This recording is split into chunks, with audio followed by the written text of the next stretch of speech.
12 मार्च को हरियाणा के नए मुख्यमंत्री बनने वाले नायब सिंह सैनी की बातें ज्यादातर नेगेटिव चर्चा में रही। उन्हें डमी मुख्यमंत्री कहा गया, उन्हें रिमोट कंट्रोल का मुख्यमंत्री कहा गया। उनके बारे में कहा गया कि विधानसभा चुनाव तक ही उन्हें सीएम बनाया जाएगा। तीसरी बार सरकार बनने के बाद कोई और नया चेहरा मुख्यमंत्री की शपथ लेगा।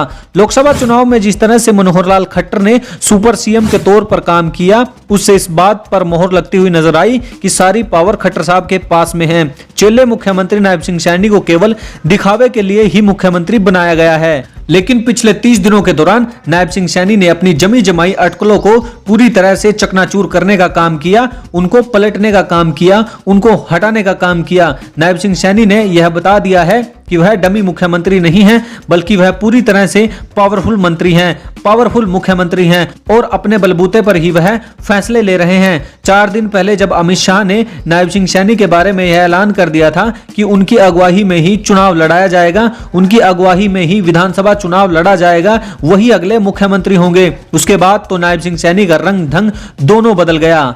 नायब सैनी ने पिछले 10 दिनों में 6 ऐसे बड़े फैसले लिए हैं जिनके कारण उनके बारे में यह कहा जा रहा है कि वो बीजेपी की तीसरी बार सरकार बनाने का काम करेंगे। हम आपको बता दें कि नायब सिंह सैनी के बारे में ये सारी चर्चाएं अब खत्म हो गई है कि वह कमजोर मुख्यमंत्री हैं, वो लाचार मुख्यमंत्री हैं, बल्कि ये नजर आ रहा है और ये चर्चाएं चल पड़ी हैं कि उनकी अगुवाई में ही बीजेपी तीसरी बार हरियाणा में सरकार बना सकती है। हम नायब सिंह सैनी के उन 6 फैसलों के बारे में आपको बताएंगे जिन फैसलों ने जहां खट्टर साहब की पूरी नेगेटिविटी को खत्म करने का काम किया है, वहीं नायब सिंह सैनी को भी एक दमदार मुख्यमंत्री के तौर पर स्थापित करने का काम किया है। मनोहर लाल सरकार ने ओबीसी की केंद्र द्वारा तय 8 लाख की क्रीमिलेयर को खत्म करने का काम किया। 8 लाख की क्रीमिलेयर को हटाकर 6 लाख करने का काम किया था। मामला कोर्ट में भी चला गया था, लेकिन अब नायब सिंह सैनी ने इस फैसले को पलट दिया है और क्रीमिलेयर को फिर से 8 लाख कर दिया है। राज्य में ओबीसी की 30% आबादी है और क्रीमिलेयर से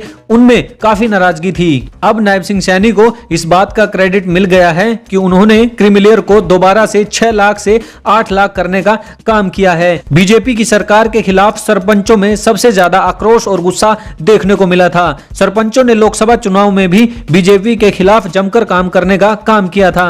मनोहर लाल खट्टर के खिलाफ सरपंचों ने सबसे ज्यादा गुस्सा दिखाकर दूसरी पार्टियों के लिए वोट डलवाए थे, क्योंकि मनोहर लाल खट्टर ने सरपंचों के बिना ईटी के काम करने की लिमिट को 5 लाख कर दिया था। लेकिन नायब सिंह सैनी ने खट्टर साहब के इस फैसले को पलटते हुए उस कार्य सीमा को, उस तय रकम को एक बार फिर से 21 लाख रुपए कर दिया है। असल में मनोहर लाल की सरकार ने सरपंचों के काम कराने की आर्थिक पावर पर ई टेंडर की कैंची चला दी थी। सरपंचों को कोटेशन के आधार पर 20 लाख की पावर को घटाकर 2 लाख कर दिया था। उसमें आंदोलन के बाद उसे 5 लाख कर दिया गया, लेकिन सरपंच इससे संतुष्ट नहीं हुए। नायब सैनी ने सरपंचों को मनाने के लिए 21 लाख की पावर उनको दे दी है, जिसके चलते अब सरपंचों में भी नायब सैनी के प्रति पॉजिटिविटी आ गई है।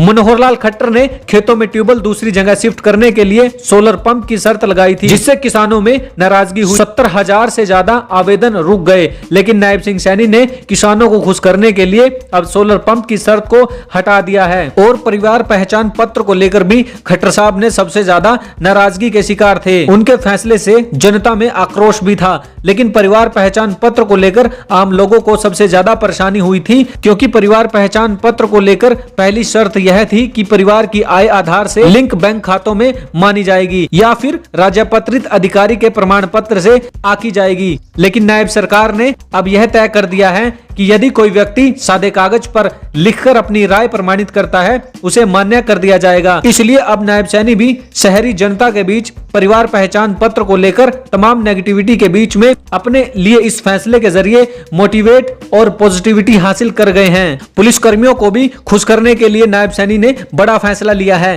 पहले 20 दिन से घटाकर उनकी यात्रा भत्ते को 10 दिन का कर दिया गया था, लेकिन नायब सैनी ने एक बार फिर से उसे 20 दिन का कर दिया है। अब यह उन पुलिस कर्मियों के लिए किया गया है जो पुलिस थाने में तैनात नहीं है। नायब सैनी यह जानते हैं कि पुलिस कर्मियों की एक बड़ी संख्या है और हजारों पुलिस कर्मियों के बीच में पॉजिटिविटी करके ही वो अपने लिए एक बढ़िया और पॉजिटिविटी का रास्ता बना सकते हैं। मनोहर लाल ने शहरी सेक्टर के लोगों को खुश करने के लिए 4 मंजिल भवन बनाने की शर्त में भी अब ढील देने का काम कर दिया है। मनोहर लाल ने इसके ऊपर रोक लगाने का काम किया था, लेकिन अब ढीली शर्तों के साथ में नायब सैनी ने एक बार फिर से इस नई कंडीशन के जरिए लोगों को राहत देते हुए 4 4 मंजिल भवन बनाने का रास्ता देने का काम किया है। मनोहर लाल खट्टर की सरकार के दौरान लगातार सफाई कर्मचारी उनके खिलाफ आंदोलन कर रहे थे, लेकिन नायब सिंह सैनी ने उनको खुश करते हुए उनके वेतन को भी बढ़ाने का काम कर दिया है। मनोहर लाल खट्टर के खिलाफ जहां कर्मचारियों में बड़ा आक्रोश था, बड़ा गुस्सा था, वहीं नायब सिंह सैनी कर्मचारियों के बीच